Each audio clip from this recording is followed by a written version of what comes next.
like and subscribe. People who receive no or terrible sex education. What was the most wildly inaccurate thing you were taught or told about sex and sexual health?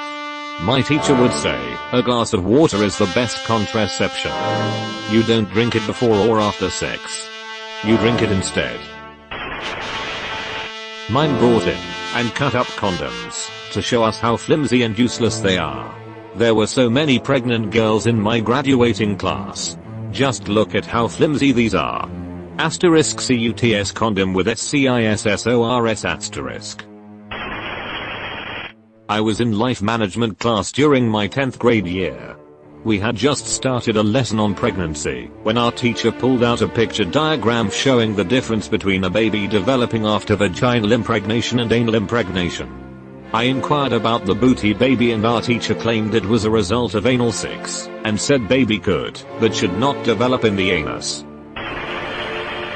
I always thought you were supposed to be really gentle with the penis. So my first time giving a hand job I had the lightest grip possible, so I wouldn't know it hurt him. When he showed me just how tightly you should squeeze I was shocked lol. I also thought your period was supposed to be just a dot of blood, hence the name period. Had a rude awakening with that one. I had a girlfriend, who at 16, asked me when my period was. I thought she was joking, but she was serious. I guess her religious background had left out a few details. I ran into a few other surprises, but that was the strangest. Edit, I'm a male. Makes more sense when you think about the story this way. My sex ed was cassette tapes of an old man basically just saying, don't have sex before marriage, but one of the things he said was I grew up on a farm, and I learned all I needed to know about sex by watching the animals. My mum told me there was no such thing as ovulation when I was 9. To this day I have never had the courage to ask her how she thinks I got here. I read in a book once that women either have their period on the full moon or the new moon. I actually believed this for years. Then one day I was out with my mom and I saw the full moon.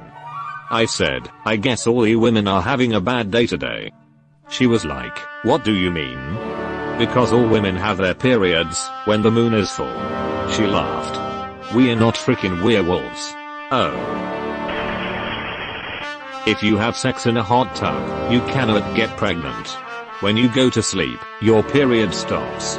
My friend also believed that girls only had their periods on the full moon cycle.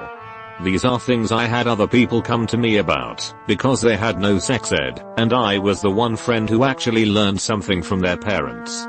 Edit, no, I'm not friends with you / Thudley haha. When you go to sleep, your period stops. I wish. First year of high school.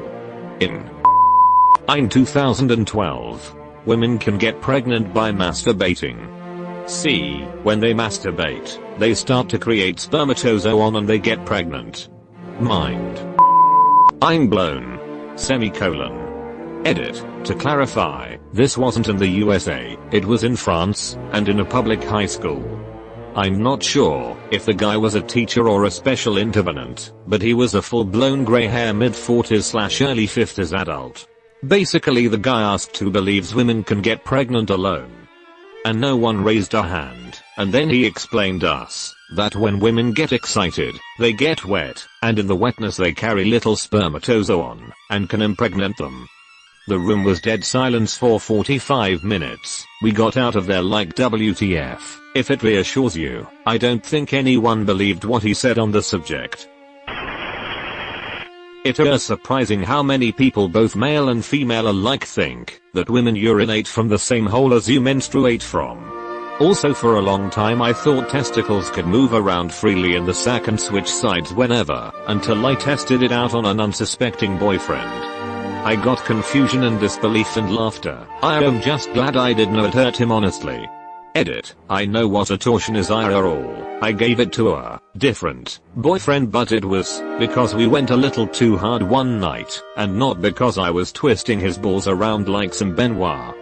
I accompanied him to the hospital, and got told all about it, and it has never happened to me since. Stupid ancient technology. Balls need to go wireless.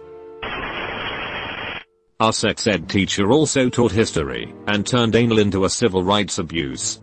You know the help had to enter through the back door back in the day, but Dr. Martin Luther King Jr. fought so y'all could enter through the front.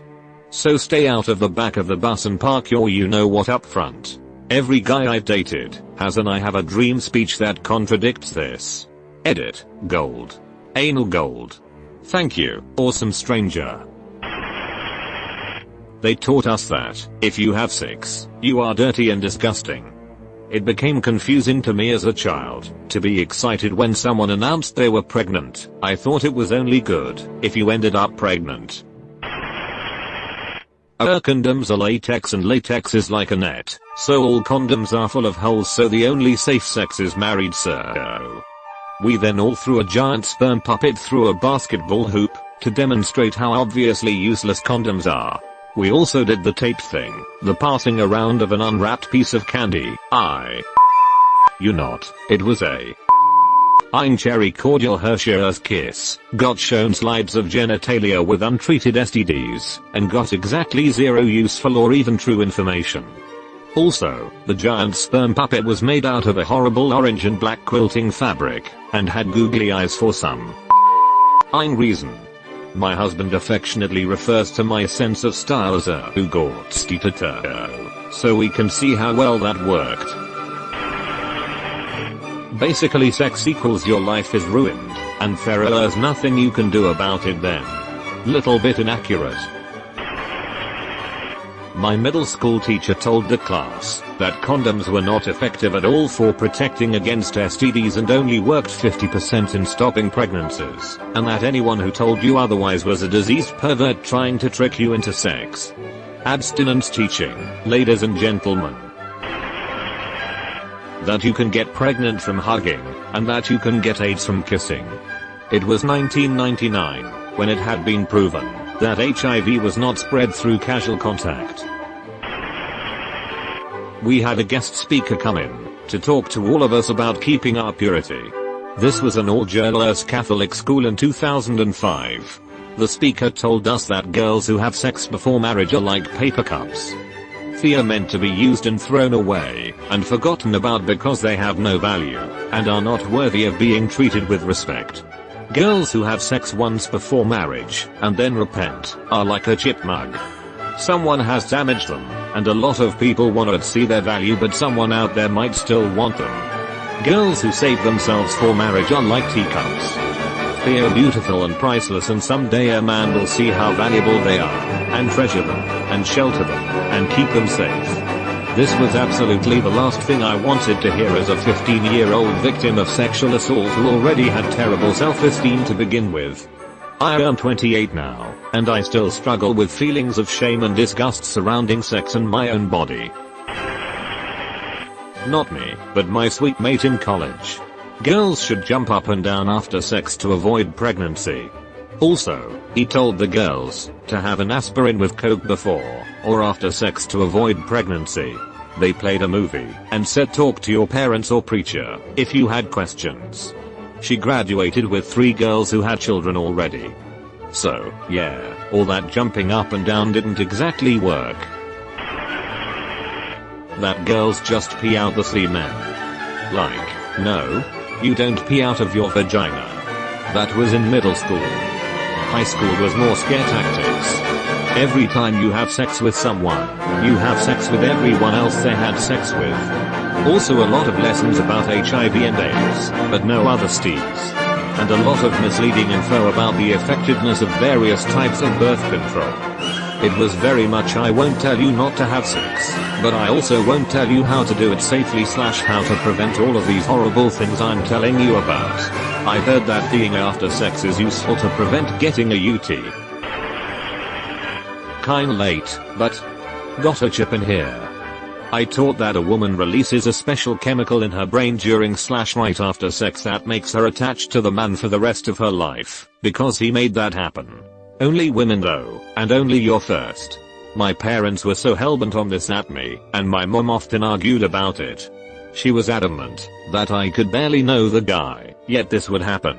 and it would ruin my life. She was that convinced. As a teen, they didn't like my boyfriend, and used this to say I won't know who he will grow up into. In high school you've known him only a few years. This will forever taint your life when you eventually get married, etc.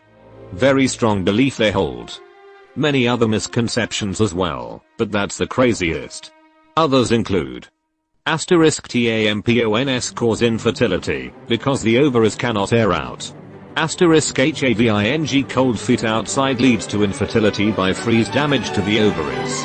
Sex is a donation to a man, not at all something to share, as it can never truly be pleasurable for the woman. However, you're in luck, because women happen to release a forever bonding chemical when she loses her virginity, so you won't mind doing what is needed to him when. Do you have to? *WOMEN/GIRLS do not discharge. It's either dry or period time. Edit. People, stop pointing out that oxytocin exists. We are all aware. I've replied to many comments explaining what it is. You're not insightful. This isn't any new information. Yes, oxytocin exists, and it helps form a bond. No, it is not female only, it is not for your first time only, it is not regardless of your feelings for the partner, it does not last a lifetime, and it is not nearly as intense. Enough already.